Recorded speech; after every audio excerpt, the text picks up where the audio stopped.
Well, I went through the whole last month's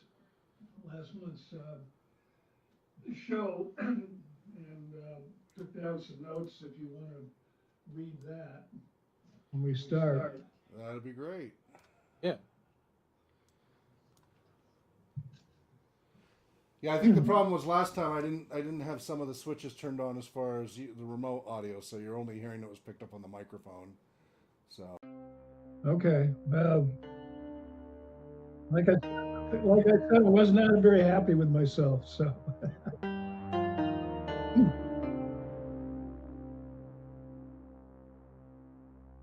Ah.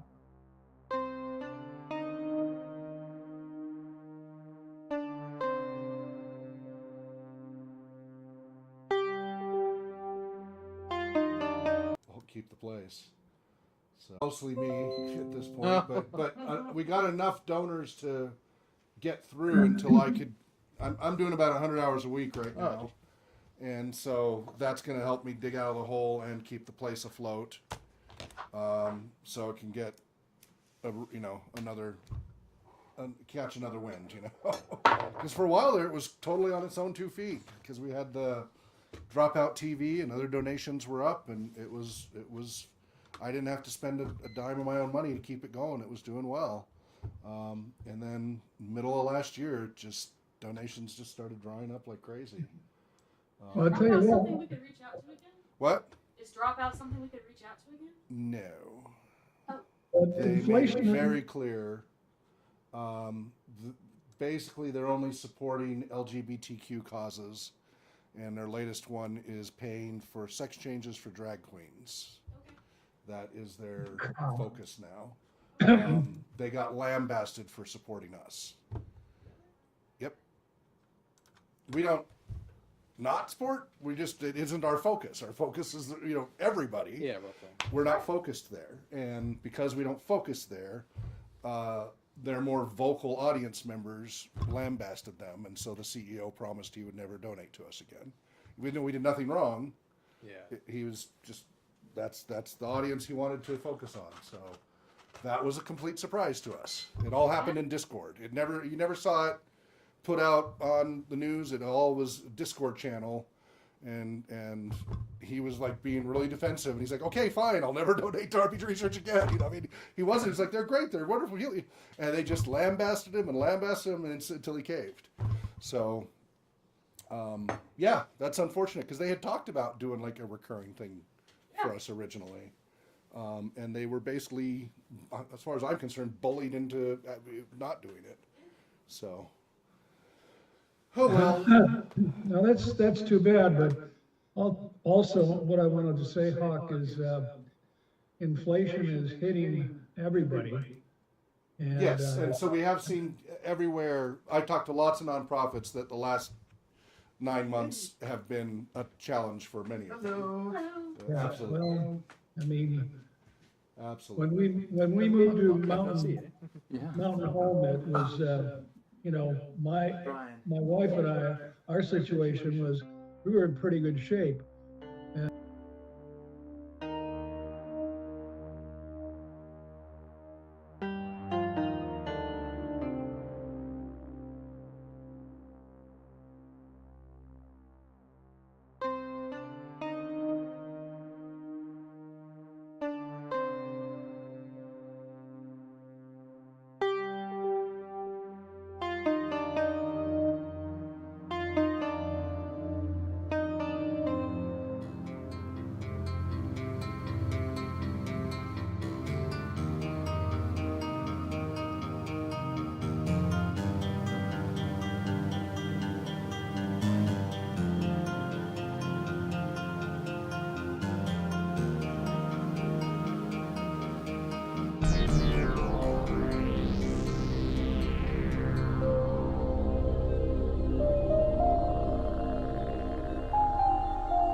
Hello and welcome to the Ea Tolkien Society here in Spokane, Washington at the RPG Community Center on 101 North Stone Street. We meet every second Saturday from 1 to 3 p.m. Pacific Time and stream live at the same time on our YouTube channel at youtube.com/Tolkien Scholars. I did update the YouTube heading to this year finally. That came up this week, like, oh, we've been doing the time warp all the last three sessions. So I updated those back ones. Yeah. So we're now in 2024. It is April 13th, and I'm off camera right now, but I'm Hawk Robinson, founder of the Ea Tolkien Society. We've been doing this since about 2005, and we're an official Smial, a chapter of the UK Tolkien Society. Here in the studio on the comfy chairs and the comfy couches, starting at the left. Hello, I'm Anthony of the East Farthing, and I've been coming here for about the past 7 years. Hi, I'm Brian, and I'm the secretary of the group. Hi, I'm Kip, and this is my first time here. And you're here all the way from Florida. I am technically here all the way from Florida. Just moved here. RPG research volunteer for a while. She is our volunteer coordinator. She's working on finishing her certified therapeutic rec specialist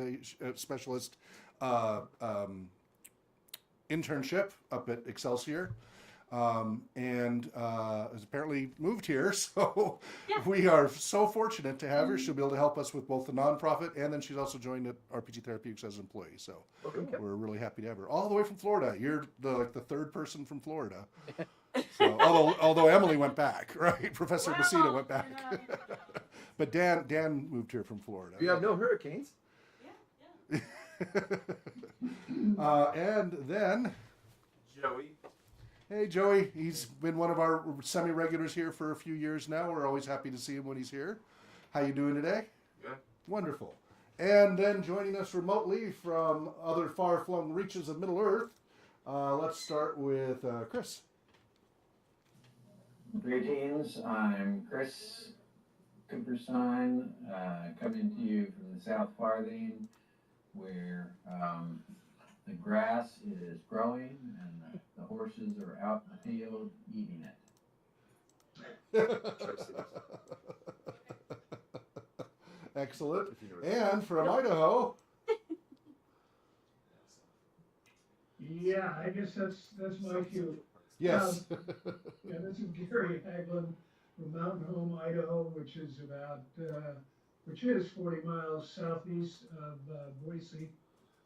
And if you ever come here and you don't want to be recognized as a tourist, you pronounce it Boise, not Z. Boise. Useful information. Yeah, and if you superimpose the map of Washington and over Oregon and Idaho, I guess I would be just south of Mordor.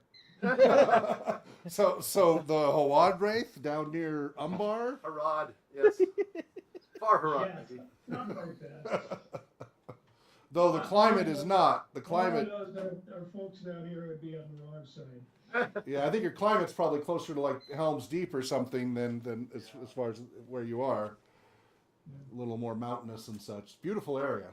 Beautiful area. I've been through it a few times. I grew up working at a mine up near the Sawtooth Mountains, and I passed through there a few times on the way. Follow the mine. Through McCall and Stanley and all of that. Oh, it's actually much better look. It's much better scenery up there. This is high desert. Oh.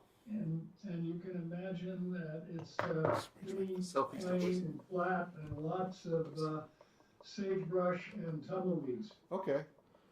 So what would that be like where would be like climate-wise in Middle Earth? What would that be similar to? Khand. Where? Khand. Far East? Khand. Just south of Mordor, yeah. Oh, okay. Yeah, like All right, so maybe it does Well, fit. there you go. All right. it's east of Harad. Okay, cool. All right, and we are on Twitter, aka X, at Tolkien Scholars, and then as youtube.com/Tolkien Scholars, and our website is tolkienscholars.org.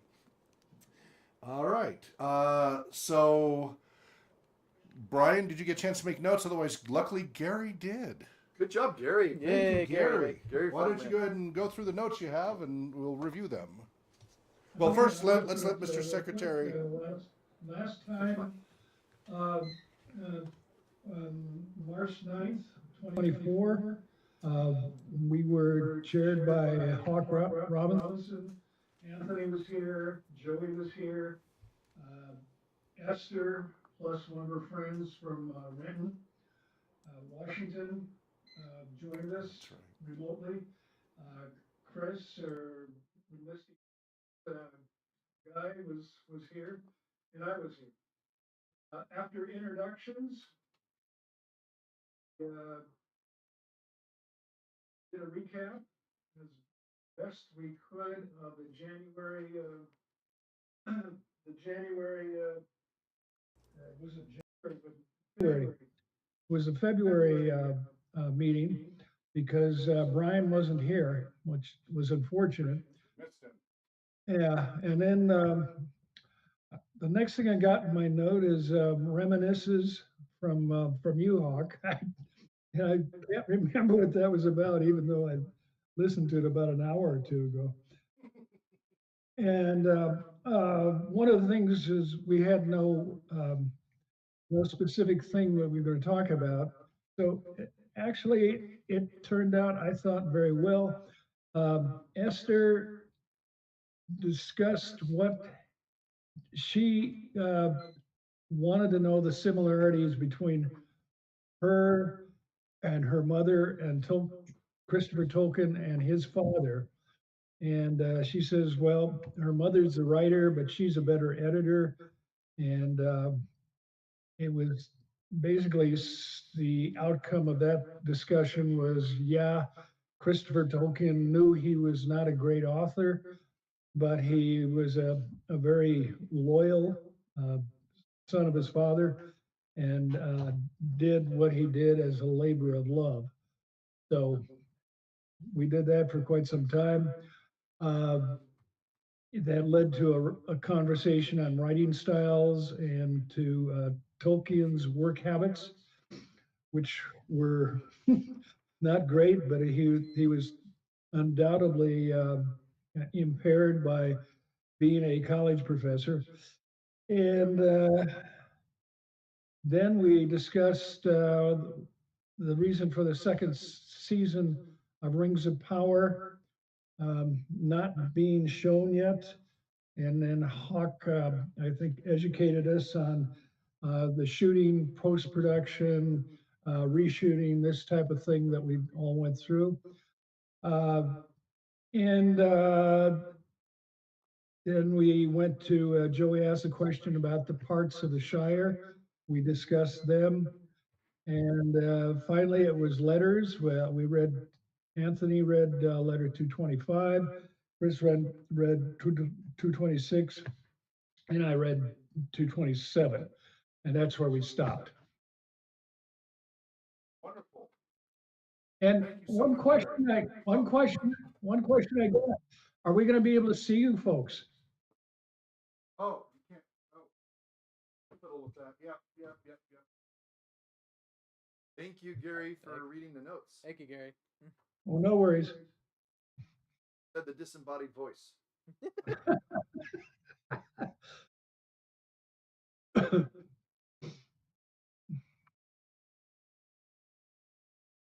All right. So where from there? Well, I got a yin and yang, yin and yang. I'm working on it, Gary. Okay. so while we momentarily materialize, was there anything from last month that you had decided on that you wanted to discuss this month? Otherwise, it could be more of a free-ranging discussion as long as we use the letters as a jumping-off spot for continuity. I don't remember. Yeah, There was something. I think it was. So one thing that Anthony, maybe you can think about too, is I know we got most of the way done with the timeline of different works that had inspired Tolkien. Yes. I don't think we got to. Chaucer was the breakoff point, I thought. Oh, I included William Shakespeare. Did you include Shakespeare as well? So I think that was one thing that we didn't quite finish, and maybe we'd finished the kind of Merlin Arthur cycle. Yes, I think next on the list was the Kalevala. That's it. And so, because I haven't been here consistently either and getting notes out, so can we talk about the Kalevala next month? Would that Yes. be a good thing? That'd be great, yeah, because because it was clear back at the coffee shops that we last covered. Yes. We did the whole Turin Bar Calervo comparison, which Yeah. was great. And it'd be great to even like introduce the audience to Yeah. that.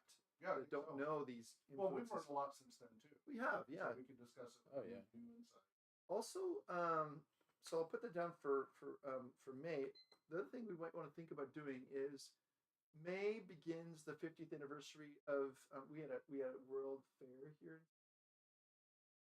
It was basically the smallest World's Fair, or I should say the World's Fair in the smallest city ever. Oh, I They've didn't never know done that. one in a city as small as Spokane, and it really kind of revolutionized and transformed our downtown landscape. That space along the Spokane River, yeah, but it's really beautiful. Riverfront Park. Riverfront Park. If you get a Okay. chance to go down there, park somewhere, and just walk You were there around. for the parade, right? But she was at Okay. the same. Yeah, Oh yeah. but the So river. We kind of drove.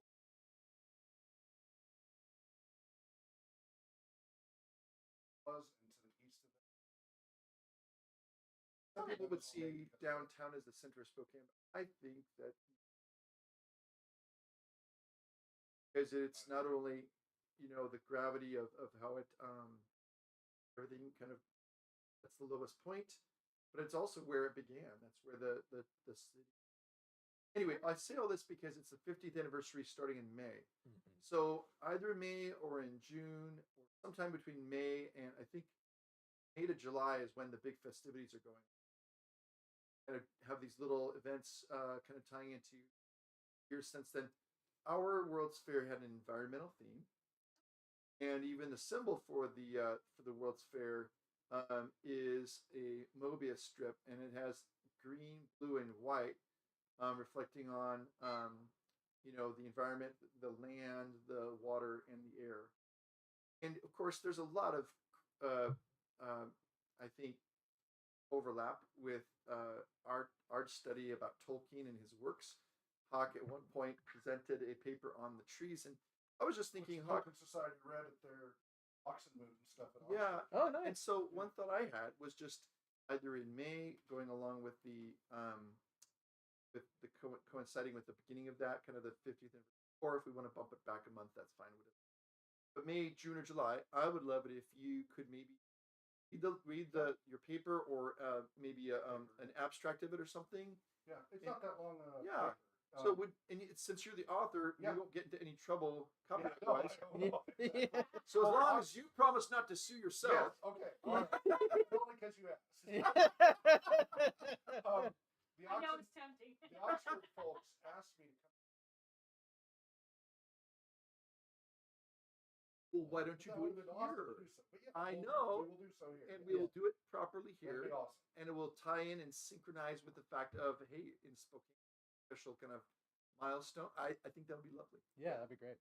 So it depends on how busy you are in May or June, or whether it's one better than the other. No, I would can make kind it. of lean towards May. Yeah.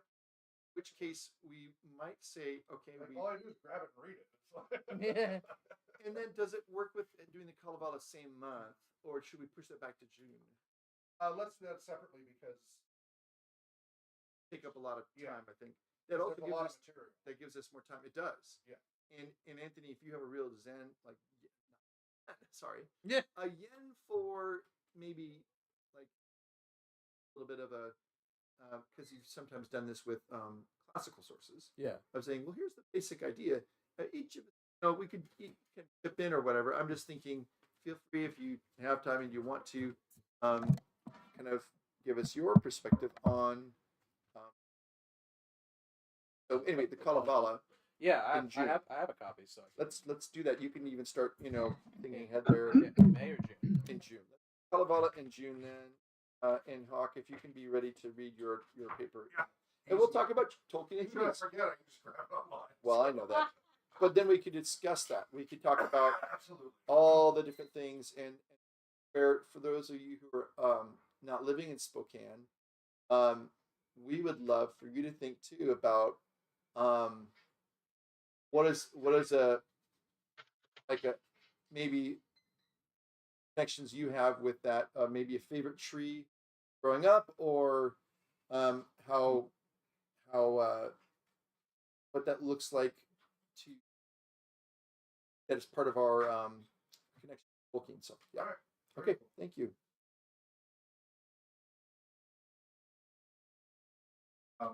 The also now 50. Yes. Oh. And is that just like all year long, or is it specific? Yeah, pretty much. There's not like published. Because that could be a July thing, you know. We could do a recap of all the role playing. It doesn't take much to get Hawk going on his whole. Let me walk you through all the Let me Tolkien. tell you something. Yes, all the different versions of role playing games that are connected to Middle Earth. Yes. That could be And inspired. maybe even with PowerPoint. I mean, you've got a great slideshow already put together. Sure. That could be July. Sure. Yeah, we've got the next 3 months planned out, folks.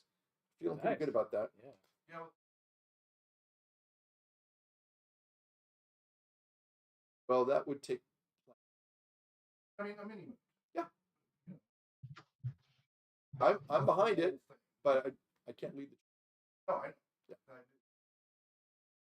Okay, cool. if you try to be part of it. And Absolutely. again, it's just be a minute. It's just going to be. No, that'd be great, of course. Yeah. Okay, so plan for May is Hawk reading the paper on the trees. Tolkien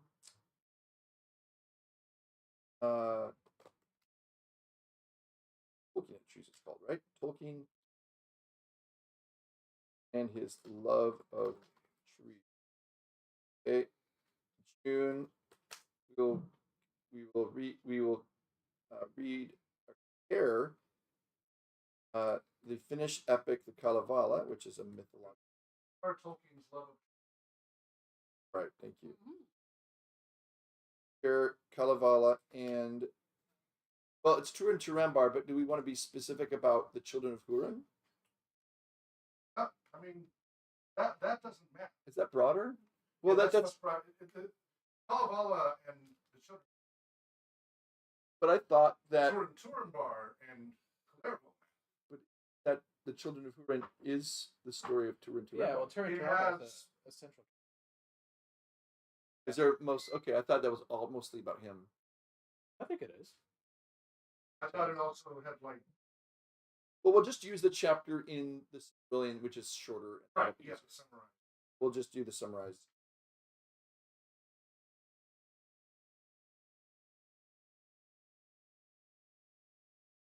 Yeah, okay, and there's a lot of people who need to know about Turin. Okay. And just for everybody else, our conclusion is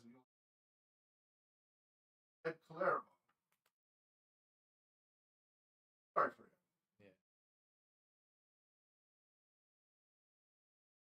Long stories to tell. Tolkien rewrote the story. Tragic figure who does.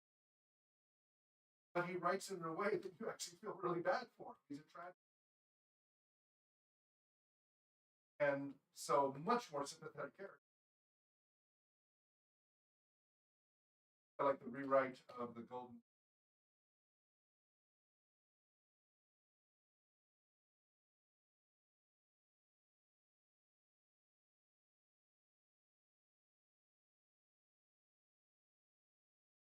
George MacDonald. Yeah. Liked his Tolkien's rewrite much better than the original. So I've got it all down now. Right. Did we have any news that people wanted to share about Rings of Power? Tolkien related in popular media? I have one article, but I've got something here from Kant, whatever, was today was the annual general meeting of the Tolkien Society, and we missed it by 5 hours. And it was 1500 Greenwich Mean Time. So, and you could have joined by Zoom if you wanted to. You've been very resistant to go online, so that's Okay. COVID broke it. I went on once for presentations for it was not the annual general meeting, but like one of the auctions. yeah, and then you have present. But it's just like watching a YouTube video.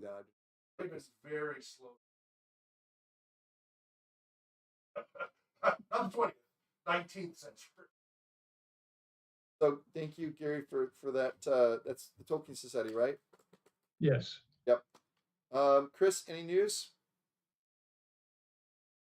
Oh yes, there's quite a bit in the musical realm here. I guess the first would be that the official Lord of the Rings musical, which had a 12-week sold-out run in Newbury's theater, is now coming to the Chicago Shakespeare Theater for this summer. So if you want to take a little trip to Chicago, the musical, which is retold from the perspective of the hobbits, is set on Bilbo Baggins' 11th birthday, where he gives Frodo a gold ring. Audiences will follow Frodo on the task to cross Middle-earth and save everyone from the Dark Lord Sauron.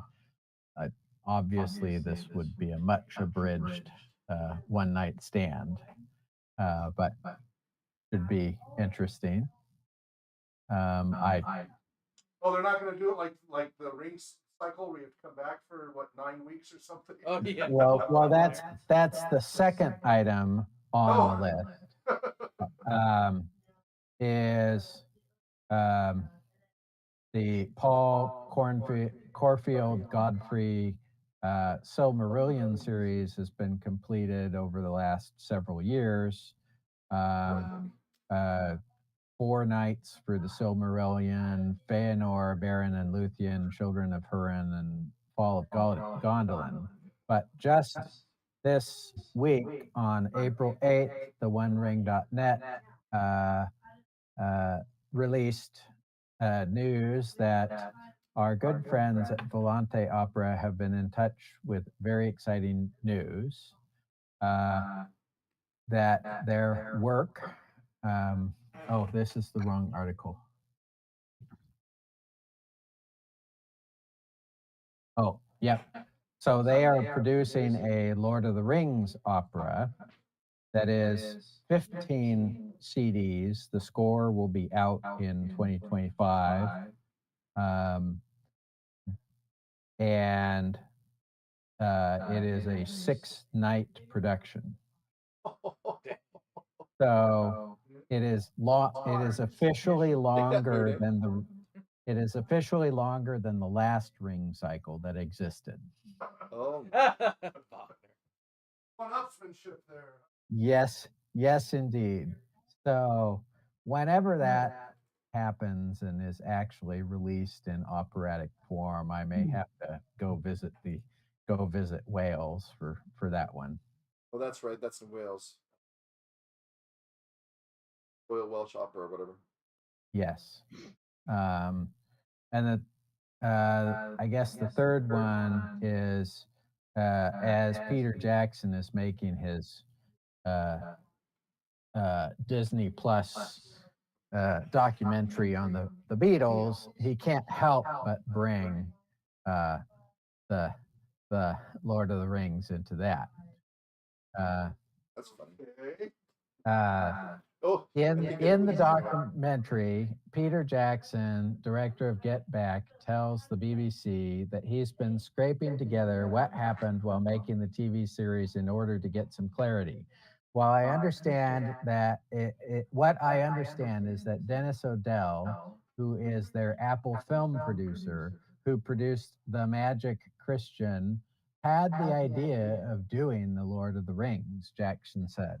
When the Beatles, went to Rishikesh and stayed in India, it was about 3 months while the Maharishi at the beginning of 1968, he sent the books to the Beatles. The idea didn't get far with Tolkien, who shut it down as soon as he was able. Ultimately, they couldn't get the rights from Tolkien because he didn't like the idea of a pop group doing his story. So it got nixed by him, Jackson explains. They tried to do it, there is no doubt about it. But from the moment in time, they were seriously contemplating it at the beginning of 1968. Of Of course, we'll see if that actually gets into the documentary or not. Well, he was already upset with the whole Ace pirated copies of his Alec. Oh, sure. Yeah. They were pirated, published books. I'm sorry. All I can think of is George Harrison singing, "Let me take you, 'cause we're going to Kirith Ungol." Yeah. So how did he feel about? That- How did he feel about Led Zeppelin's song? He was. I think he was. Oh, He was okay. probably dead by then. Art. 68. It started in the '60s, but I don't know. I have to Yeah, look. when did Misty Mountain? He Rock didn't come keep out? up with That's it. okay. I mean, his general from the letter. General thing is he wanted artists and musicians to take his concept and build upon it. Okay. That doesn't mean he necessarily agreed with it, but that's okay. It's Yeah, all okay. you know. And it's one thing if it's an artist who's trying something and versus a money making grab. Exactly. So we have. I was supposed to be set up to play. Oh, Don's song. That's what we talked about last month. Oh yeah, you're right. I was supposed to bring a record player that can Tolkien and the piano player play. Yeah. 1971, Mr. Okay. Mountain Hop. So, but he was declining at that point. We wouldn't be able to stream that on YouTube. We'd have to pause. Always conclude it to 5 on the live stream and then do that. Right, exactly. Except that I forgot the record. Well, thank you for those. Those are great articles, Chris. Yeah. Can I throw one in there as well?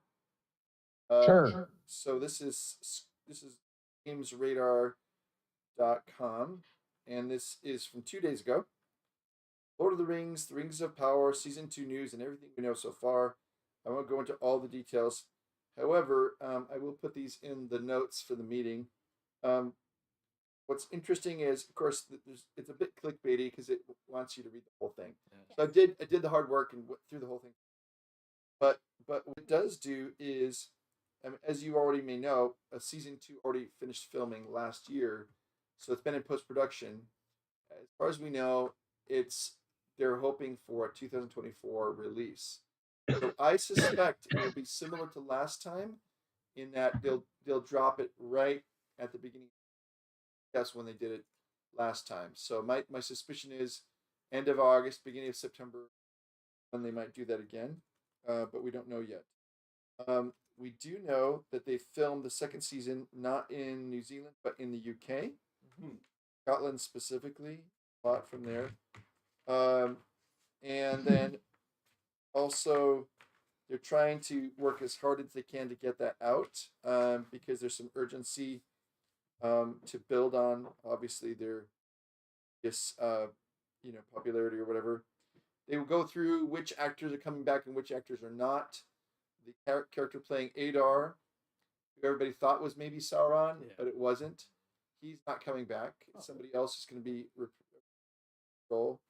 And of course, they're going to be building more. It says the showrunners have basically said, in the first season, they wanted to really explore Galadriel's motivations. This season, they're going to be doing the same with Sauron, and kind of letting that be more fleshed out. They didn't want to do that in the first season because they knew it would kind of overshadow everything. Yeah. But now that it's clear who he is. That's going to spend more time there. This part's very interesting to me. It says here that aside from the whole, details of the storylines in the first, this is what's going to be happening. There's several new characters joining the show, including Dan, one of the wisest and oldest of the elves to be cast in the new season. So that's exciting to hear about if they don't completely mess it up, which is there's no guarantee. But then what's interesting, we heard some concerning rumors earlier this year, but this is an encouraging rumor to whatever extent. It says here that quotation. So fellow showrunner Patrick McKay added, Sauron can now just be Sauron, like Tony Soprano or Walter White. He's evil, but complexly evil. Felt like if we did that in season one, he'd overshadow everything else. So the first season is like Batman Begins, and The Dark Knight is the next movie with Sauron maneuvering out into the open. And then it says season 2. This is the showrunner now. So it's not really a rumor. This is the real thing. Season 2 has a canonical story. Well, that's exciting when they actually say they're going to stick to canon. All right. Yeah. There may be, viewers who are like, this is the story we were hoping to get in season 1. In season 2, we're giving it to them. So that's at least encouraging. So they might have heard the backlash a little bit. The rumbling. Yeah. Yeah. So Joey and I. Oh, did you? I thought just it wasn't that. Oh, true. In terms of like it's. Exactly. So here's a question for you, Anthony. If you had the choice now, kind of where they are at this point, the 3 Elven Rings have been made, and if you're going to do something that's going to be throwing a bone to the fans, who are, you're going to have something of the canon story in there, what would you do?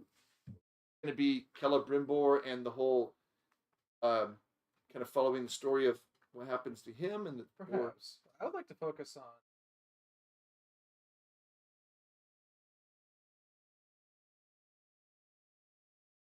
Brad Pitt. Proud feet. I don't. I think. I mean, in the source. Yeah, to the east I go not, he says. Yeah, so I have a feeling that maybe they'll.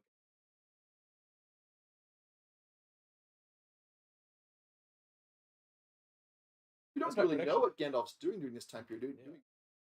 Also, he's not even there in the second age. no, he doesn't come to. He doesn't come till the third age. So Third that's age. not told good. you. Yeah. I told you. No, I was right. The Yes. the other two, except for The three was or the that's Or- right. The 2 blue wizards came first. Yeah. Then these 3 come later.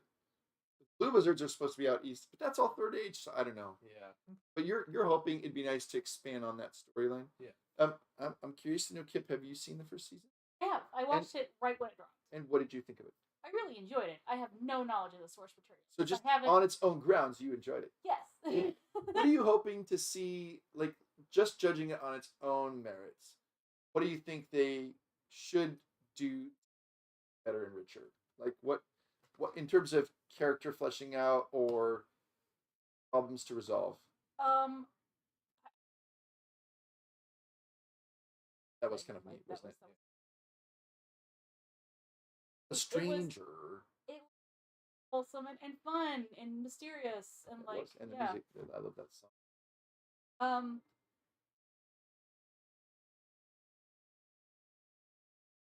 I like that.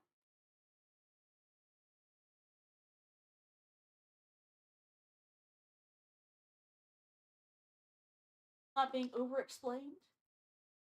Like there was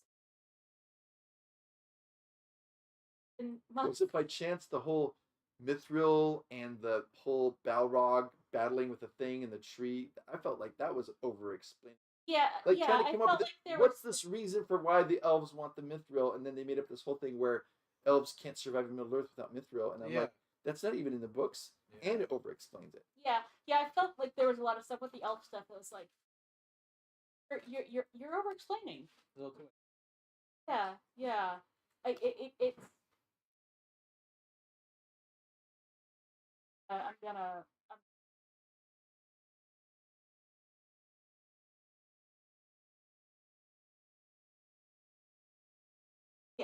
where it's kind of like you have to explain. Oh Yeah. yeah, of course. Yeah. Yeah, the mystique of not knowing the origin of everything. That's what Star Wars does well. Yes. That was always a huge difference between Star Wars and Star Trek back in the day. Star Trek was always very sciency, Yes. Yeah. and But it does that well. yeah, it does. Exactly. It does it well, but Star Wars, you're right. It benefits from being a fan. Not having things And that's why they explained. get so much backlash over the midichlorians Yes. Oh yeah. trying to explain the force. in some ways, yeah, you see both the prequels and the post problem of over explaining. Yeah, it's like we didn't need details. It's okay to have some mystery. And I think that was probably with elf and dwarf stuff.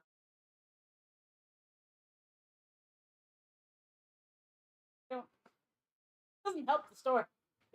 Yeah, I hear that's. I mean, there's a balance there, isn't there? Stephen King versus H.P. Lovecraft lets your imagination blanks. Yeah. Stephen King tries to spell it out in gory. All H.P. Lovecraft worry about being at the mine and not turn the generator off for 9 days. Well, it's the difference between panic. Yeah. It really is. Yeah.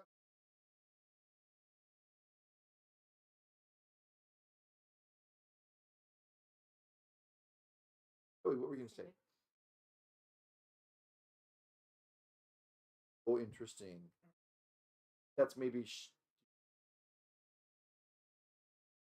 I don't know, but they introduced him because the fact that as the Belrog up until Certainly was not known about.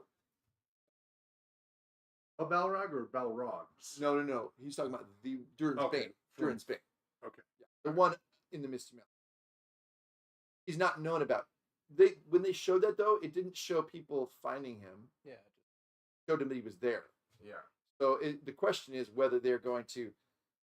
Will the Balrog be released because they're digging too deep? I don't know. Yeah. That would be quite the showstopper. Yeah. Although I think obviously the real big showstopper will be finally goes into the waves. Yeah, But that's I think the big final Yeah. last season finale. Because although that's not the end of the It's second. not. The war lasted. No, you're right. But if But you it get the is- people safely to, Yes. we did the Because mini- then you have the kingdoms in exile. The barn. Yep. But if you show it and really they're not gonna where do you stop? Because it just all Yeah, goes no, on. that would make sense to stop it there. Show If they that wanted they've to continue established it, it. would be another series. End it with the white tree and oh, A little hint of it. it depends. How many seasons did they 3 sign up? Chris, do you remember? No, 3? 5. Oh, Wow. really?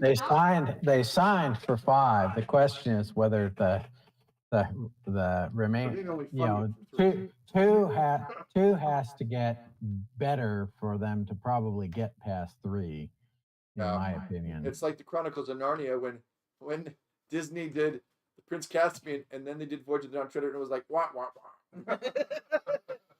Well, I thought Walden Media did a pretty good job before they got acquired by Disney. It's almost like Pixar too. Never mind. Sorry. Oh.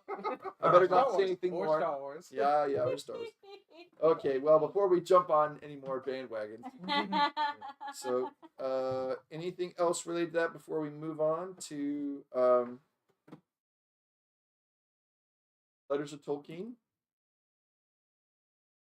Well, unless we have any other, we can chat about any other news or whatever topics that are Tolkien related. Otherwise, that would be kind of sometimes that.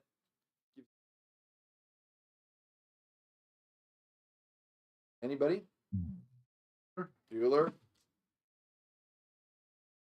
Ferris Bueller's Day Oh, Off. yeah. The teacher. Apparently.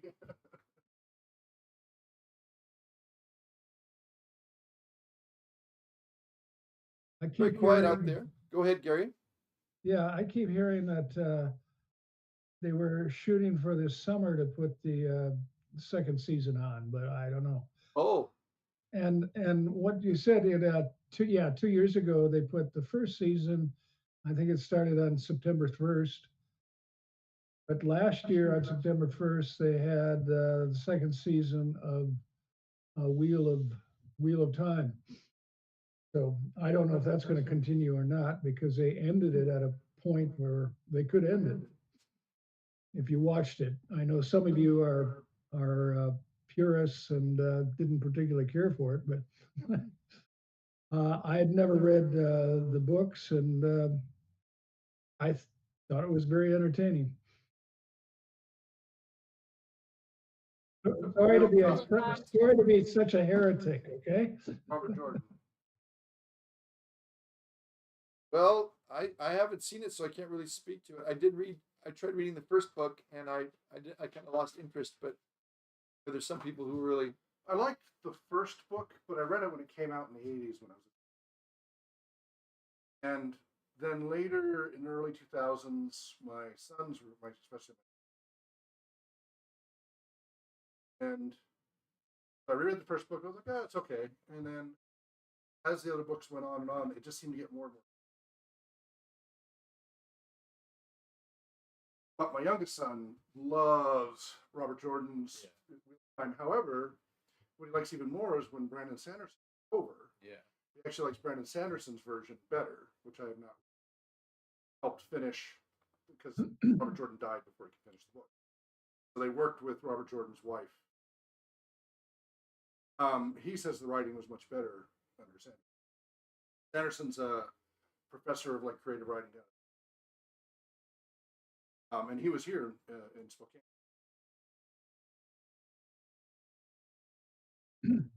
Very excited. He's like 12 years old and stuff. Yeah. So my youngest he can't even stand. And it is so far off for him. Can't do it. I watched it and went, it's okay. I never read the show. Entertaining. It could have been so much better. Yeah. That's the thing. It's like I thought it was just okay. Thought they missed a lot of opportunities. Felt a lot like not as bad as, but a lot. I swear they have some of the same writers that did that horrible MTV. The Shannara. So Shannara. It was through MTV. I heard it was pretty bad. Oh, so John Rice Davies starts out in it before they kill him. And like, okay, John Rice Davies, cool, but he's like the only everybody else. I did watch that. Oh, so bad. Well, that's like Willow, the reboot of Willow. I haven't seen it. Well, because they're using again. This is the problem we found with Rings of Power. You have to be really careful if your actors. It's a lot of it stands or falls on the screenwriting. Actors are like, "Hey," and using words that temporary because you get the anachronism thing and it takes you out of the suspension of disbelief. So with that, the Shannara series was very much to like a rock and roll pop culture thing. It was so bad. Yeah, it wasn't great. Well, I watched it. I swear some of that writing was in Wheel of Time. There were little moments there. I went, wow, this is like identical. Not in the Wheel of Time, and are they the same writer? But on here, just every now and then, it was a little anachronistic and took me. Yes, at least the first three. I like the first three. Again, it's been a long time since I read them. I mean, everybody says it's a blatant ripoff of Lord of the Rings, but I thought it was his own interesting version of it. It starts off that way, but it goes in other directions, and then it gets better. Yeah.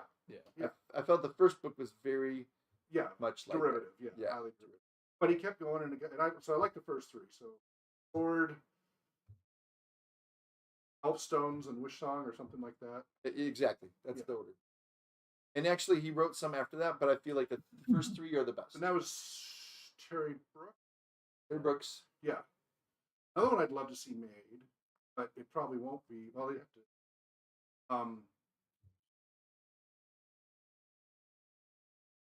Thomas Covenant. Thomas Covenant. Yes. Yeah. I would love to see Thomas Covenant made. Because that is one. So also the Guardians of the Flame. the ones where there are people in our modern world who end up in a fantasy world. Well, Terry Brooks did the same thing with Magic Kingdom for Sale. Okay. Oh, I forgot about that. Yeah. I totally forgot about that. Yeah. And also Robert Lynn Aspirin did a bunch of those. I love those. Are hilarious. Thieves World would be great. I mean, that would be a gritty series. Did Discworld ever get brought to the main screen? Yes, there are half a dozen Discworld. Good. I thought there were only 3 right There's TV movies and movies, BBC now. movies. Okay. But There's like 3 people. Yeah, but I think there's 3 others as well. I'd have to go look at my collection. But yeah, You there's have more than 3. Color Magic, I think. Yeah, that's one of them. I They did love Color that of one. Magic, Yeah. they did the Hogfather, and they did. Yeah, I was surprised that there were more than 3. I just forget. I mean, I've seen the old cartoons, but like No. for like soul music, But Terry Pratchett was part of some of those before his yeah. Alzheimer's kicked in. And before a little set, painful to see.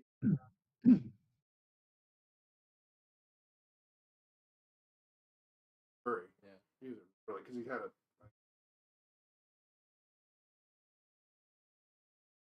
I think so. He just Yes. barely functioned. But they had him in the right role because he put on a lot of weight and everything. And remember, all the wizards are all about eating and everything else. So it actually fit pretty darn well for. So yeah, so different, book to film translations. There's always going to be.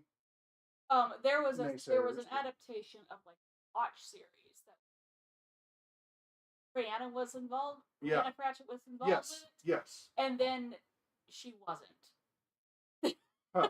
Okay. And then when it released, it was like super Okay. Maybe that's modernized, what I'm including. and it was super Is modernized. that the one with Taya Time and all of I that? don't know, but they didn't.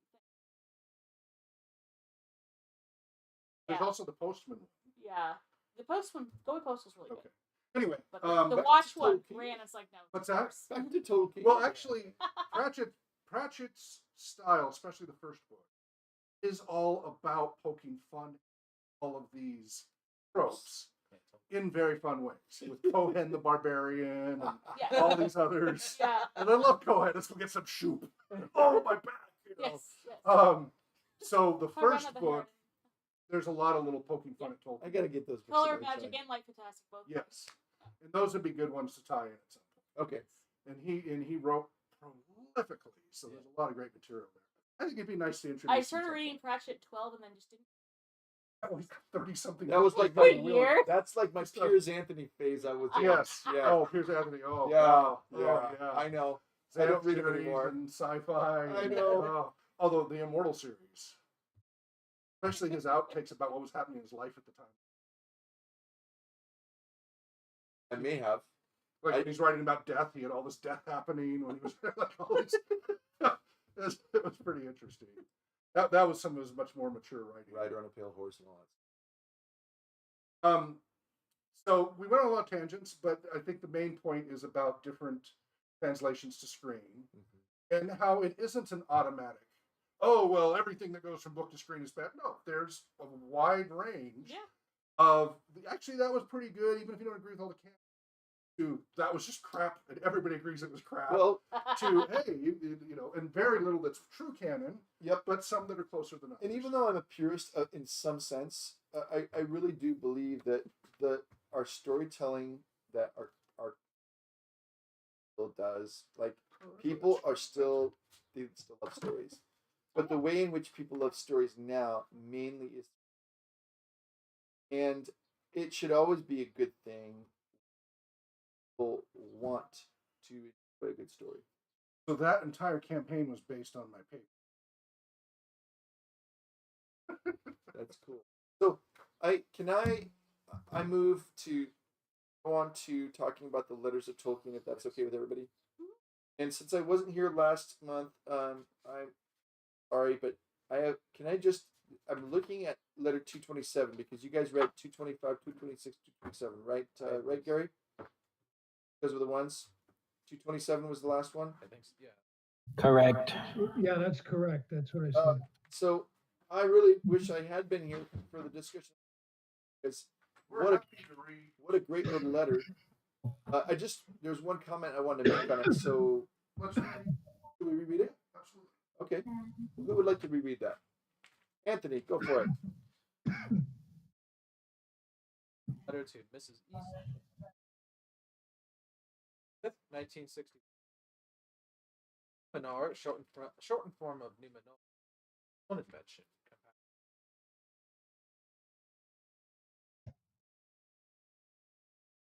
What a country which westerness. Legends of Numenor are only the background of the Lord. They were written first and are only summarized in Appendix A. They are my own use for my purposes of the not based on special knowledge, but on a personal concern with this culture-bearing men of the sea. Finally affected the imagination of Europe with westward shores. C.S. Lewis is a very old friend and colleague of mine, and indeed I owe it to his encouragement the fact that in spite of obstacles, including war, I persevered and eventually finished. Heard all of it, bit by bit, read aloud, but never saw it in print after his trilogy. Yeah, the space trilogy. His Numenor was derived by ear from Numenor. Referred to my work in other words. Now under contract, we gave little fun or earthiness, but most grief and disaster. Those critics who scoffed at the Lord because all the good boys came home safe and everyone ought to be satisfied. They will not be, of course, even if they. What a great letter. I love the fact that he's writing to this person, explaining the background of Numenor. How fun it is to receive a letter from an author who actually themselves. Nowadays, there's just probably way too hard for people to do that often, but he cared about, but on a special personal concern mission. And this is interesting because it tells us that he cared about the idea of culture-bearing men of the sea, profoundly affected the imagination of peoples of Europe with westward shores. I think nowadays it'd be more common to just read a filter of imperialism too quickly. But what we did several years ago that I really feel pretty good about is our July Tolkien Society meetings, which were kind of embedded in the. We looked at the rise of Numenor, which is kind of the golden age, kind of as it were the zenith, and then the decline and corruption. And I think this is really helpful because if you only jump to the corruption, if you only jump to the nadir, the lowest point, don't have the context. A, what is lost? And B, is there an alternative vision of how it could have gone? And so, like, for example, even in his own story, he has these Numenorians going to Middle Earth, where you have people coming and sharing their people of the sea have knowledge they're able to share and benefit rather than colonize and subjugate. And it did become that. The gift bringers, yep. Yeah, the gift bringers. Another name for Numenor is Andor, the land of gift. They were given this land as a gift, and therefore they wanted to pass it to pay it forward. And that was.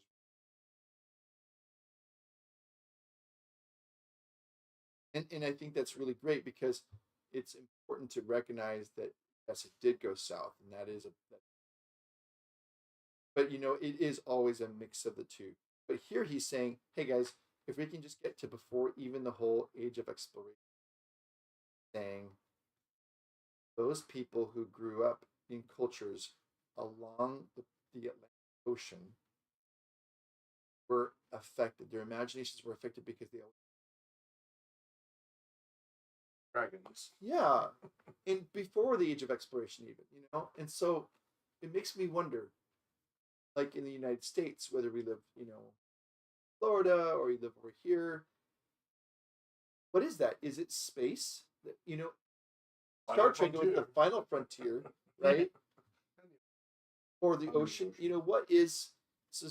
Was dealt with this when he talked about there's a wonderful essay in Book of Other Worlds where he and Tolkien and some other friends are talking about science fiction.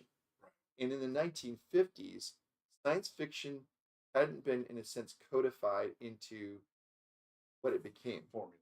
Yeah, he was more banking on like science fiction of the 30s, which were more about what if, rather than Jules Verne. Yeah. And he talked about how Mars as a don't know what's there. Mystery. You're talking about the mystique, about the not explaining. That's the kind of story he loved to write. Ransom goes in this vessel through space to Silent Planet. Sorry, out of the Silent Planet. Silent Planet is Earth. He's going to Alejandra. Paralandra is Venus. Oh, it's Venus.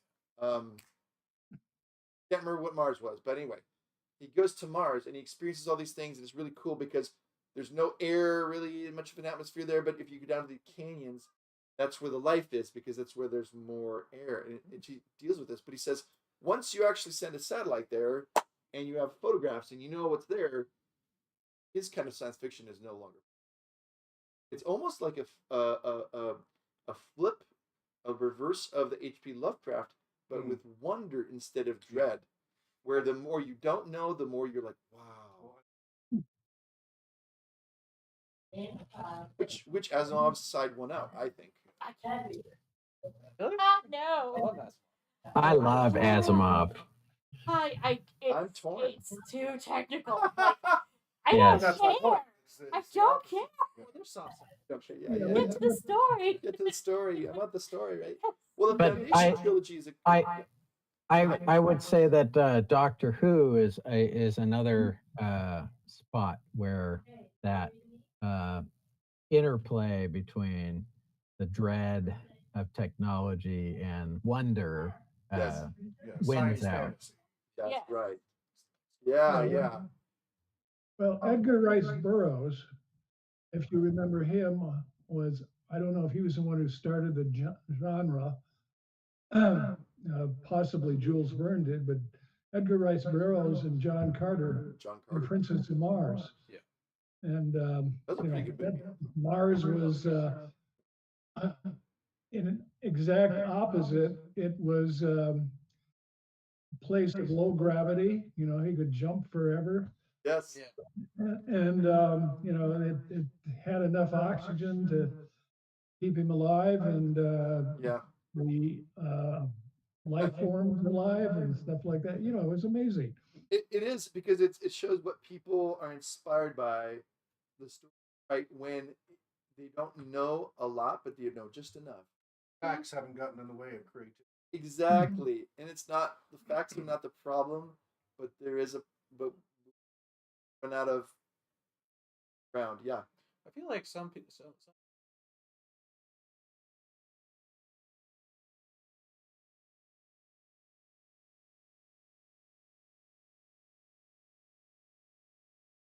Some left some mystery.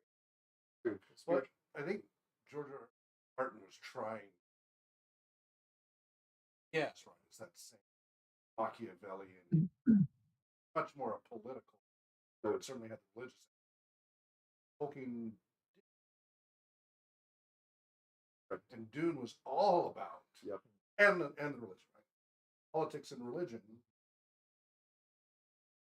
So I think they were both Tolkien deals but more with very the different. high fantasy. I like it more rather like our world, because I'm like, I don't want to read a book about a world just like our world. Yeah, me neither. Yeah. I want to escape. Factions. We got factions now. Anyway, that's just my. He mentions. Anyway, thank you for that. I just was thinking about. Well, for us, maybe it's not the sea.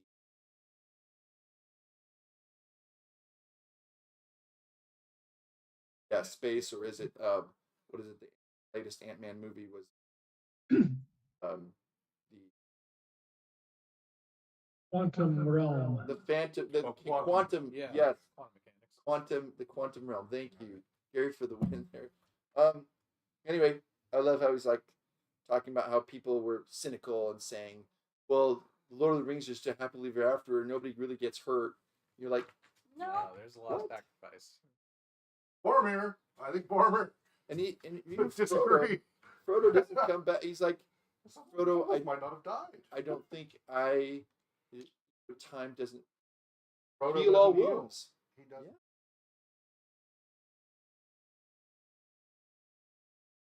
Yeah. He talks about even when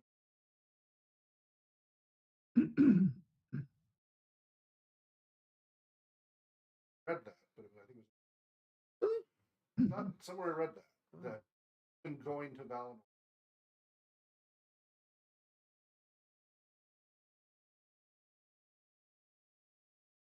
Maybe it has to wait till Art are remade. You know, you have Art of Mard, which is the Yeah, well, world's broken. maybe it was from maybe it was projecting that it might still.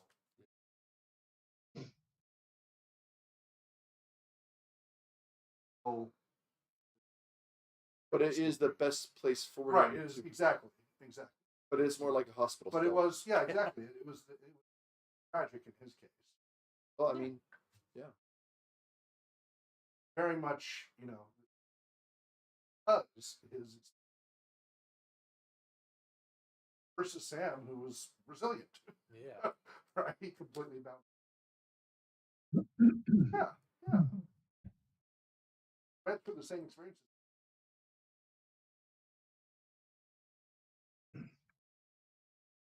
So should we go ahead with letter 226 now?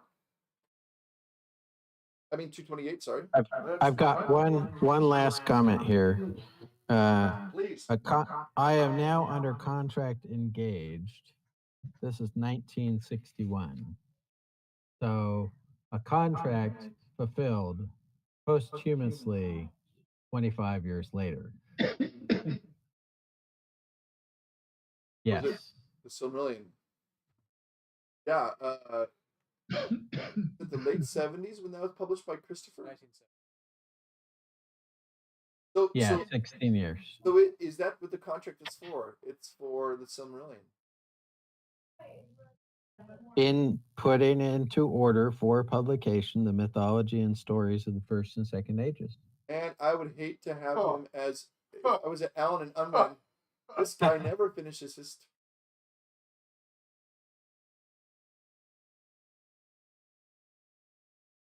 Published.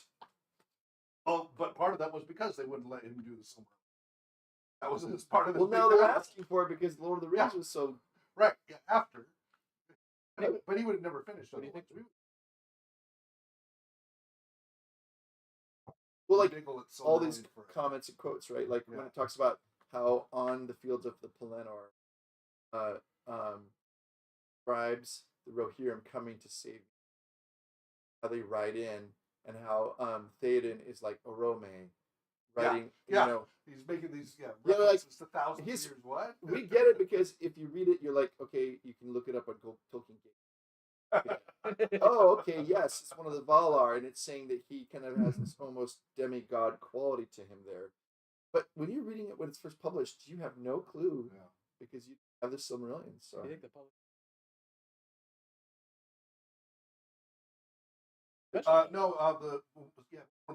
Read his outtakes of the Silmarillion. Oh, this is terrible. Nobody will read. Except that now that Lord of the Rings had become so famous, and this is while he was still writing. Oh, yeah. Well, now that But I'm he just was saying, there's a insisting- market now. Yeah. He was insisting that he needed a bundle. And no. This. So then he courted the American publisher Yeah. and trying to get them to, because they were saying they're doing leverage. So then he then got, okay, you can do appendix references that you need. How that evolved. Well, and then Lord of the Rings ended up taking off, and then they went, okay, yeah, let's do this. Which he would have never finished. Yeah. See, and I feel like too constant the breaks on all of this is the British, like the first edition of the Letters of J.r.r. Tolkien, which we're reading from, published in 1981.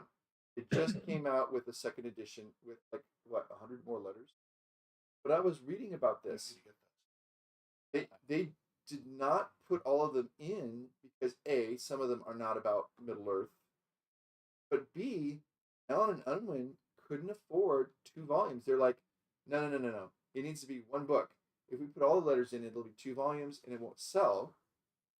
Because even in 1901, while the Lord of the Rings was hot commodity, it wasn't like now. So there wasn't like this kind of bespoke community who would drop money on it. Like, Fandom, fantasy fandom. exactly, they did all of it. Marvel was way So it was financially, Allen and Unwin were like, nah, we're just going to go with this smaller 1 volume because we have to recoup our expenses. Yeah. But they would have their son, like with Hobbit, they had his,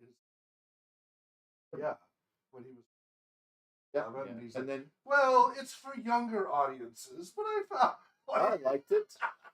And then he became and it was Eddie who decided that the Hobbit got to be published.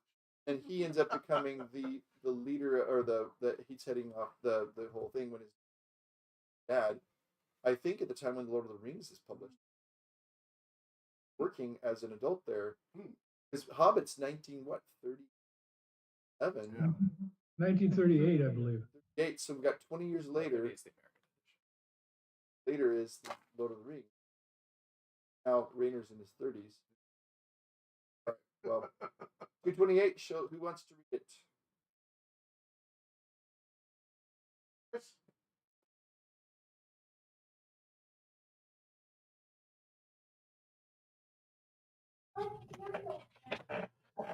I'll read it if you guys don't volunteer. I can start off if Chris doesn't want. Let me change glasses. Oh, this is. Got to put up with that. My eyesight is what happens when you get older.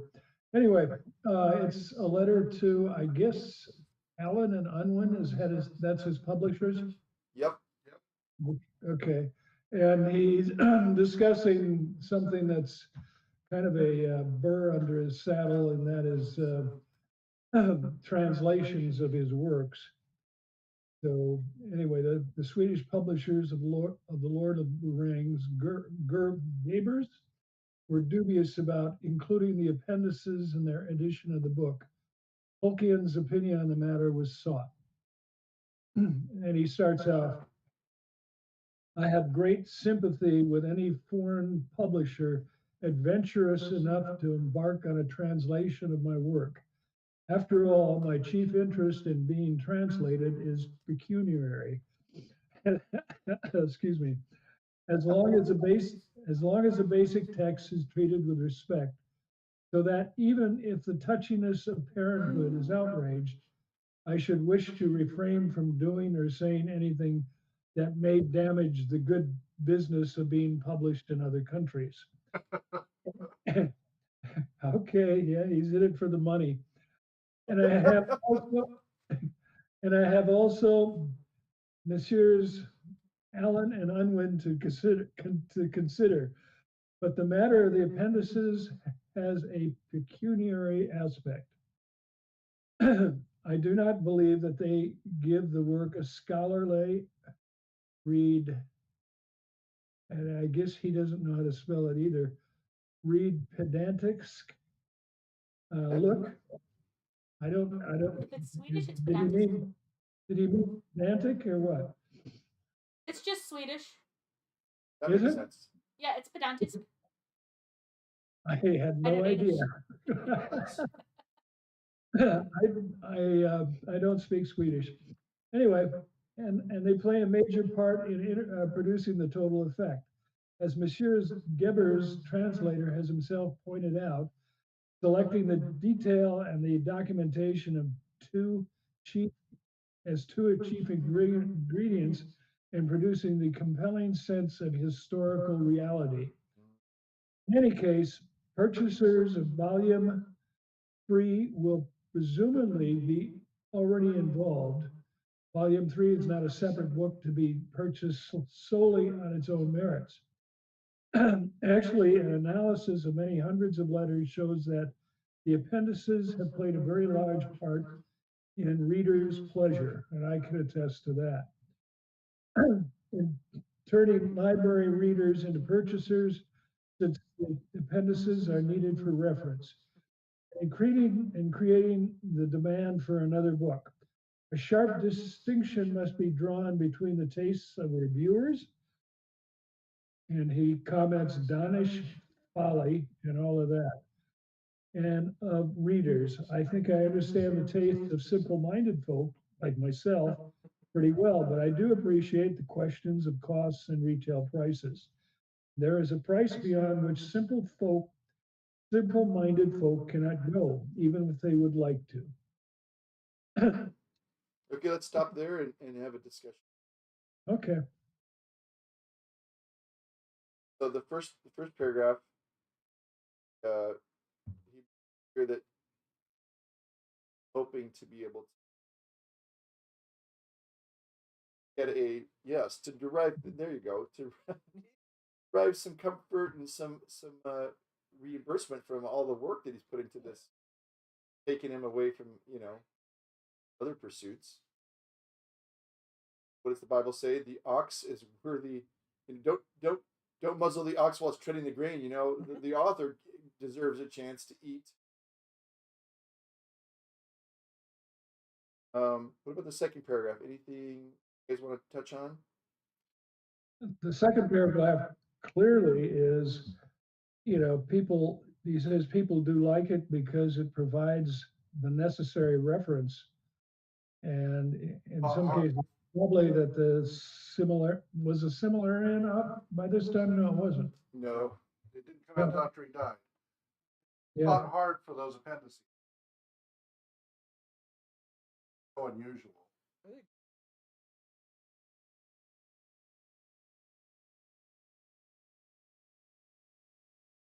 And Space and place.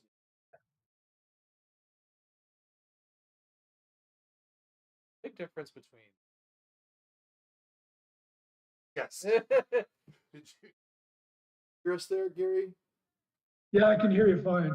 Okay. I want to just say one thing, and this is probably applies mostly to the movies and TV shows, but the critics versus the viewers a lot of times are, opposite sides of the fence there. Probably because, whereas pleasure. Yeah. There's, One of my rules is if the critics don't like it, then it's probably pretty good. Yeah. So what about you, Kip? Well, I was going to say regarding critics versus viewers, not immerse yourself if you're reviewing something like as a task, because you have to pay attention whether things are being marked, and Well, and as Tolkien talked about in critics, when you break down all the little political mode, yeah, right, you're analyzing it. Like yeah, that's what I'm saying. Yeah. Yes. The whole of it. Yeah, right? you don't Forest do and the trees. you don't do your suspension Exactly. and Exactly.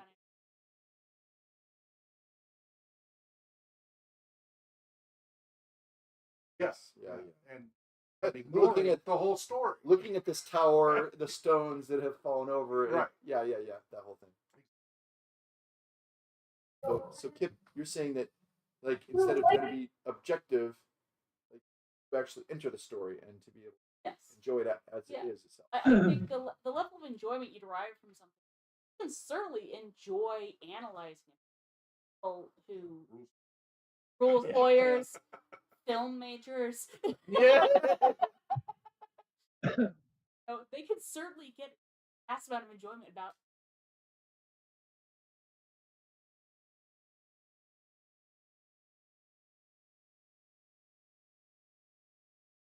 But I think it's a different enjoyment than by letting themselves kind of fall into a story. Barred at the fire and the audience painted. Yes. Very different experience. Yeah, which is, I think, And- why you get that big disparity between Yeah, Gary. viewers and readers. Yeah, I was gonna say also, it's my impression that reviewers, like you say, is, it's a task they gotta do. It becomes formulaic, you know, how does the author, how does the director treat this, and how, that type of thing, so. We're uh, technique driven. and, they lose the forest for the trees and that type of thing. Well, Tolkien's all about the trees, that's for sure. You get it. He's also claims to be on the side of simple-minded folk, but I call BS there. He he is a himself to be. he is, he is a college professor, Yeah. Yeah. Yeah. and I think part of his desire to have the appendices is his scholarly endnotes tradition of you need to provide the student in a scholarly fashion enough of the backstory to be able to make the universe or what the environment that you're in make sense. And he is just doing what a professor would normally do. And he's pushing that view back onto these simple-minded folk. I hear what you're saying, Chris, and I think there's a lot of credibility in that point of view. But as someone who, like Tolkien, kind of started off in some ways because of various difficulties in Tolkien's life, kind of having financial hardship, dysfunctional family, not through their necessarily choices, but through death or whatever. Going from maybe almost like a working class situation where I can't remember right, but I think he did, in order to go to Oxford, he needed a scholarship because there wasn't money. He was an orphan. Yeah, he was an orphan. He didn't have. So here, there's a unique problem here, which you're touching on, I think, because I see this in my own life. Like you have a working class background in a sense, although I'm not sure I can really defend that.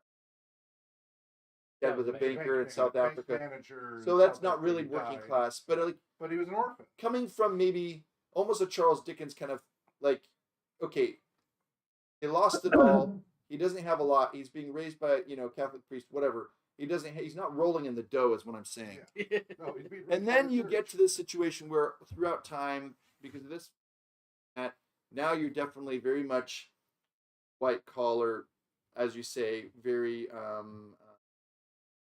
It's the university, ivory tower, almost you could say. Yes. But he very much still wants to connect with that pub. That time. Yes, the pub, and what do you do? Because like I'm not rolling in the dough either, but I am a teacher, and like I look back at, I grew up in mobile home parks, and I definitely went to school.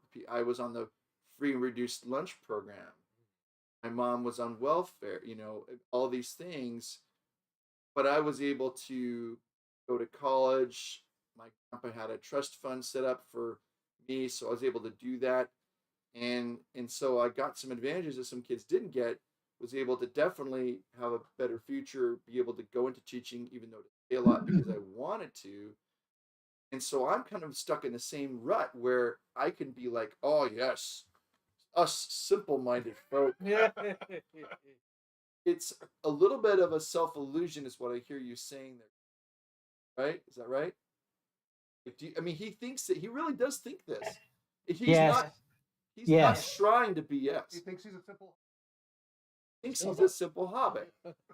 Well, he likes the simple things in life, like nature. Again, I would call BS because versus the urbanity of what modern society has become. I've got one more comment about the appendices. If when you're. I want to have an argument. Debate. Sorry. I mean, you see it in The Hobbit.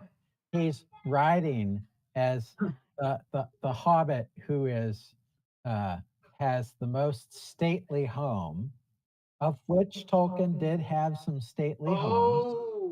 Uh, he had a good community.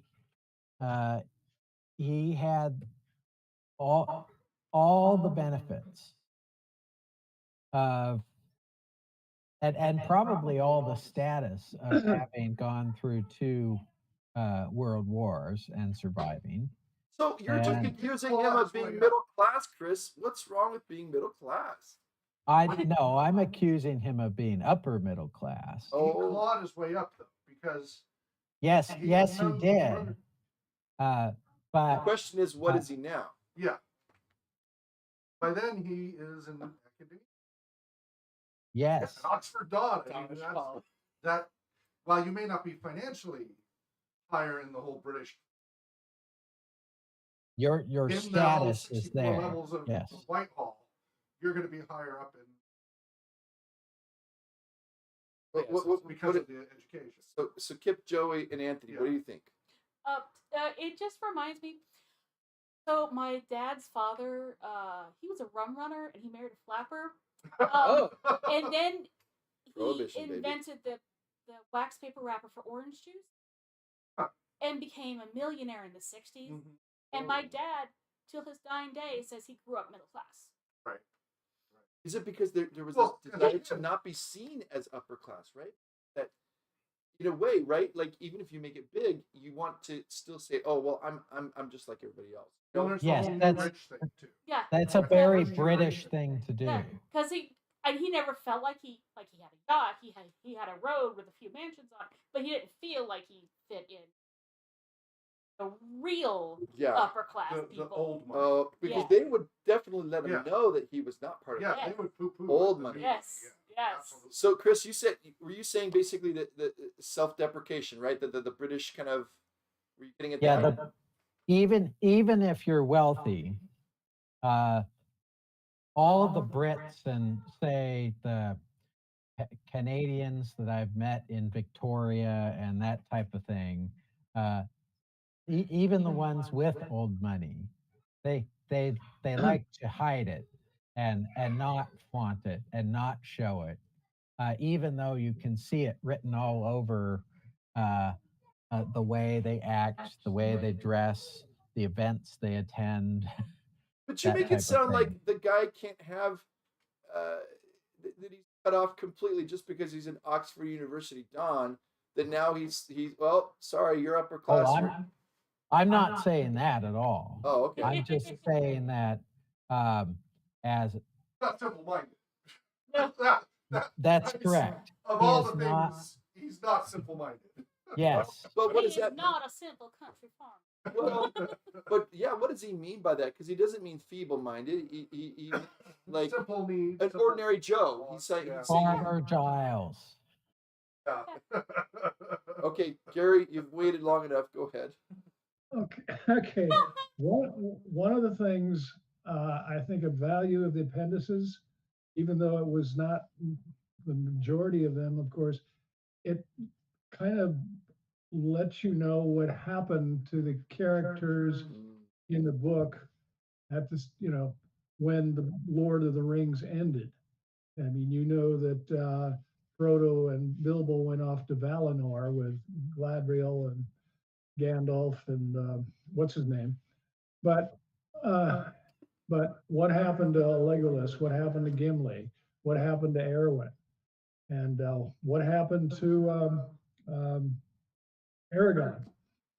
And it lets you know there and what goes on. So I thought that was particularly valuable, and as far as bringing the book to a conclusion, basically the fourth age. Yeah, I agree with that. Much debate there? Oh, what's an argument? No. No, sorry. Wrong department. yeah. I don't think we should. That's for a whole different type of Yeah, it really is. society. Yeah, it is. Not this kind. Economists. Yeah, but I mean, as far as our own, put ourselves in his shoes. I definitely would be if I someday get to teach in college, which maybe I will, maybe I won't. But I think I would still feel like I don't belong. That imposter syndrome would be syndrome. very high. I would definitely feel that way. Did you catch John Cleese while he was in? Not. Did Katie you? and I did. Did Yeah, you? He's on tour, Oh yeah, I saw that. and well, okay, it wasn't quite what we were expecting. I didn't. She booked it. Oh, Oh, okay. There were a couple of scenes there. Outtakes where they talked. Really? I don't. Fourth I wall stuff. swear, I don't remember ever seeing that, like in Castle. Huh. It's like, well, when did that happen? I don't remember seeing that. So it was like a director's cut or something. maybe. I don't know. Was Cleese actually But there? only a little bit. He comes out at the beginning. All right, enjoy the show. Some of you seen it, some of you haven't. It's been around a while. Spoilers, this, This is, by the way, we're passing around cards. If you want to ask me questions after the show, I'll answer your questions, stories. But don't ask me my favorite color. It's blue. What's your name? What's your quest? Don't tell me if I had relations with what's her name from True Lies. Oh. Because apparently that's when he was just in Chicago before, and like a whole bunch of people asked. Fish Called Wanda. Jimmy Lee Curtis. Yes. Stuff like that. oh, So, Jamie Lee Curtis. yeah. Apparently, he gets asked all the time when he's touring. Oh. Yeah. Well, Fish Called Wanda. Yeah. The characters were. Yeah. So people Oh, assume yeah. actors. Uh-huh. So anyway, and he's like, no, and shame on you for asking. So anyway, lists like a few questions, like, please don't ask this. Doesn't get us anywhere. Be kind of rude. Ask me challenging questions. Ask me something nobody else has asked me before, right? So he challenged the audience to do that. As only John Cleese could. Yes, and so then he went backstage, and the film went on, and it was real, which I've seen a gazillion times. Yeah. And But it every probably was fun gamer to is watch it. excited. What's that? But it's probably fun to watch again. Well, I've never seen it in a theater before. Oh yeah. So what was that at experience like? It was different because you have a whole audience Yeah. laughing, and they were all the way from teenagers to a lot of white hairs Yeah. and everything in between. It was a Okay, really let's broad Take straw poll. Raise your hand if you've ever seen Monty Python. audience. Seen it once. That's okay. That counts. Okay, yeah. I've seen Life of Brian. Okay, which How about- he's very proud. He's much more proud of Yeah. that. How about the meaning of life? Yes, Yes. yes. I have the whole collection. Yeah. I'm just But not he's being very bored proud that of much. Life of Brian. That he made that. Hey, Hawk. Other than the hamster. And your father smelled of elderberries. Yes, yes. So, it was a different experience. Audience, right? Because it was the town event center. So, that was different. So then he comes out, and one of his daughters is a comedian. Letters to him, and then he's going off on old person stories. That reminds me of the time when we did this. Faulty tell us this, and so that means so he's doing this. So that means every show is going to be different because it's some of the questions will be the same, some of the stories will be. But here's the sad story. You know why all the Python crews do? You guys know about this? They got sued and lost over Spamalot. Oh. Some guy in the UK sued them and won, and it wiped them out. They never made they made like $2,000 from Holy Grail. Nothing Yeah. on their stuff. They're not well-to-do business people. Was it one of the people So that sued them? I don't know the guy's relation, but all of them owe millions. So they're basically all in indentured servitude. Nice. Trying to pay down this debt. Then you get like Michael Palin doing all the nature doctor stuff, and you get Exactly. That's why they're all working again since 2012. That's why they've been doing reunions. Stuff like that. Yeah. They're just trying to pay off the debt. But this is an interesting way to do the tour. That isn't because he's tired. He's like, oh, you want to see the silly walk? Great, I'll do the silly walk. I've got the old man walk now. That's my silly walk. And so kind of a sad there, but at least he's finding a way to like bring in money, but without wiping himself out at his Yeah. age. And laughter's good. And he had trouble finishing some of his stories because but it was great to just hear him bust. Yeah, I don't know. And so anyway, he's touring all over doing that. And it was funny as his mother saw him when he was over in Seattle after Spokane. Oh, close Spokane. He's like, it's just the right size town.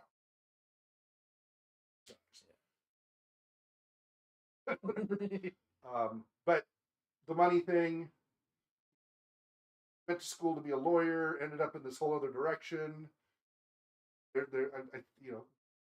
I could see some parallels to what we were talking about here with Tolkien.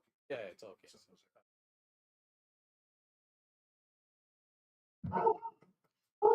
Did Tolkien want to be an author when he grew up, or did he want to be a Philologist, yeah. Yeah, I mean, he loved philology. Yeah. What? No, that's that's on the remote.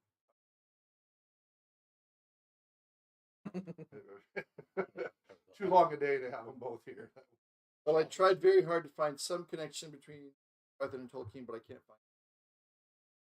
Oh, yeah, that would take some research. That's what I should have done. Oh, I know. Well, except that, you know what, I didn't have, you had to be in the VIP section. Well, Those were $250 tickets. So VIP to us. We were not in the VIP section. we should probably finish the letter. Yeah. Okay. But yeah, that would have been interesting. There. Okay, so thanks, Gary, for reading that first part. Would someone else like to carry it forward after the second paragraph? Okay, I will then.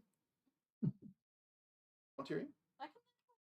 Please do. All right. That's right. It says, I do not. You got it? I got it. I do not know. I do not know what the situation is with regard to the sale of the English book where translation has been published. I suppose that no obstacle, direct or indirect, way of obtaining them, they can in any case by a determined purchaser. Demand is no doubt very small and not of any financial interest. But I am interested in the point. Original is my only protection. I cannot exercise any control, even into the few languages. Yet the translators are guilty of some very strange mistakes, as I should be, working as they must under pressure. Dr. Olmarks, for instance, clever and ingenious, can produce such things as this. Plating volume 1, page 12, they seldom wore shoes, tough leathery soles, were clad in a thick curling. He read the text as, their feet had thick feathery soles. They were clad in a thick curling. It so produces. Wow, that's a completely different. And so produces in his was of matted hair, while under their feet solid feather cushioned heads. This is made doubly absurd, since it occurs in a passage where he is suggesting that the hobbits are modeled on the inhabitants of the idyllic suburb of Headington. Which is where he lives, actually. Yeah. Shall I continue? I do not object to biographical notice, if it is desirable. The Dutch did without it. But it should be correct, and it should be pertinent. I think I must be allowed to see anything before it is printed. Or alternatively, I will draw up a brief statement as a possible handout in case Who's Who is not a safe source in the hands of foreigners ignorant of England. From it, old Marx has woven. Marx is a very vain man, as I discovered in our course, preferring his own fancy to facts, very ready to pretend to knowledge. Yes, does not hesitate to attribute. I repudiate. Among them, a dislike of the because it was northern and no older than the Victorians. It's impertinent and entirely true. If it should come to this knowledge of Leeds, fortunately unlikely, I should make him apologize. Wow, that's great. I know. Very vain. Well, I mean, it's fair enough though, right? An author should have a chance to say what they're gonna about it. You know? Yeah. Yeah. What do you think of this draft? Oh. You know, but although I also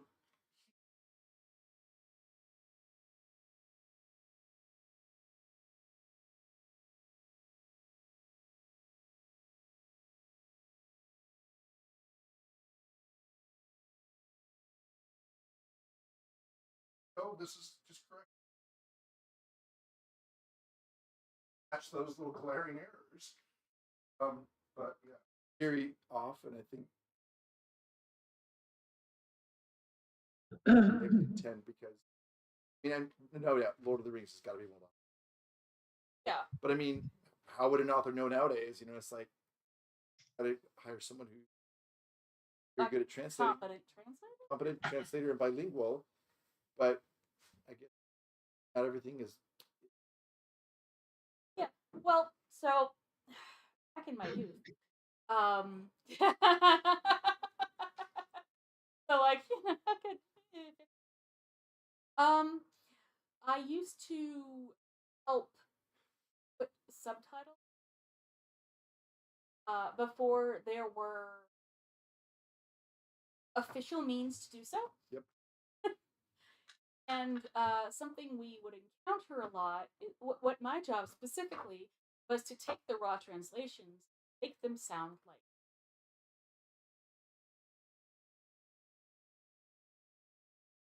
No, I took the translations and made them sound like normal Yeah, speech. it's like, Oh, okay. that sounds hard. Yes, yes. Yeah. And so have to review. I'd have to go back to the Yeah. translator and be like, this...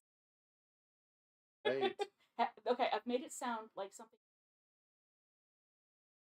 Yeah, that makes no sense now. Or, oh no, that's perfect. Or like, an idiom. An idiom? Try to explain this for an idiom. Yeah. Yeah. And I think it's weird because it's not a one-to-one in any way. No, yeah, It's exactly. so dependent on culture and time.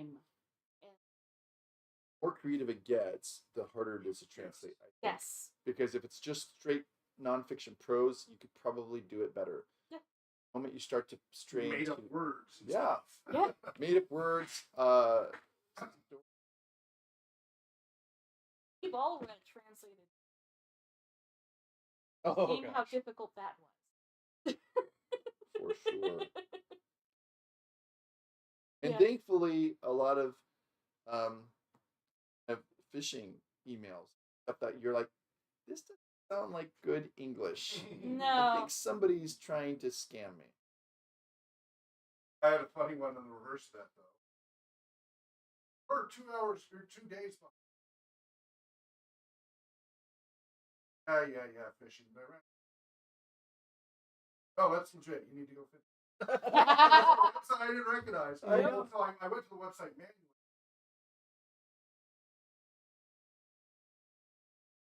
Area of fishing and know how to. Oh my goodness. What was that? I know. So then I went and clicked the link and logged in and did my acceptable. This is hilarious. Yes, because like I'm getting my master's degree and for online Right. classes. Oh yeah. And so like they recently, like 6 to 8 months ago, started tightening the filters. And so it's like they've jumped on the bandwagon where, it says this warning, this email originated from outside the college. Mm-hmm. But it's doing that for like all the Canvas announcements. Yeah. So It's because it's outside, and I'm like, whatever. But then then somebody, one of the students who's at the college, must have clicked on, some kind of phishing, and it was sending spam to all of us through their email. and that was not filtered. And And I'm like, are you kidding? So it's, yeah, because it originated from within. Yeah. So annoying. I use my college stuff from the college's subdomains get flagged with that. Really? Yes. So anyway, It's like- total tangent. but Yes. Into the translation. Yes, Yes. translations.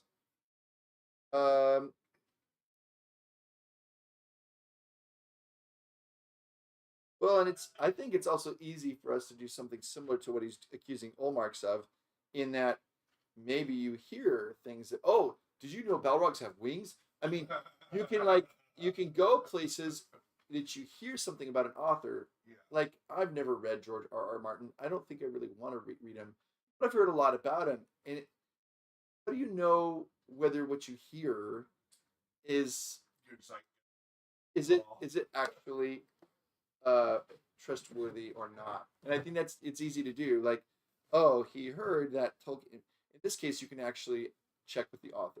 I mean, that's at least He was still alive. he was still alive. You don't have to do Exactly. So anyway, well, that's pretty much the end of letter 228. I think we'll leave it there. Did anybody have? Yeah, because the next one's a bit long and it gets into Wagner, which is cool. Chris, anything you wanna Yeah. wrap up? Anything else?